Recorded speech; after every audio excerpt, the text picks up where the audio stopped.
حضرت علی رضی اللہ تعالی عنہ کا فرمان ہے، زندگی کے ہر موڑ پر صلح کرنا سیکھو، کیونکہ جھکتا وہی ہے جس میں جان ہوتی ہے، اکڑنا تو مردے کی پہچان ہوتی ہے۔ حضرت علی نے فرمایا، دنیا میں بہترین انسان وہ ہے جس کے لیے کوئی روئے، اور بدترین انسان وہ ہے جس کی وجہ سے کوئی روئے۔ حضرت علی رضی اللہ تعالیٰ عنہ نے فرمایا، کسی کا ظرف دیکھنا ہو تو اسے عزت دو، فطرت دیکھنی ہو تو اسے آزادی دو، نیت دیکھنی ہو تو اسے قرض دو، خصلت دیکھنی ہو تو اس کے ساتھ کھانا کھاؤ، صبر دیکھنا ہو تو اس پر تنقید کر کے دیکھ لو، خلوص دیکھنا ہو تو اس سے مشورہ کر کے دیکھ لو۔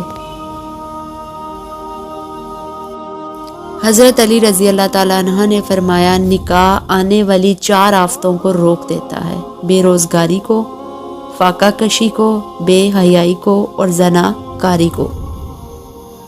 حضرت علی نے فرمایا، جب لوگ غصے میں ہو تو ان کی بات غور سے سنا کرو، کیونکہ اصل حقیقت تب سامنے آتی ہے۔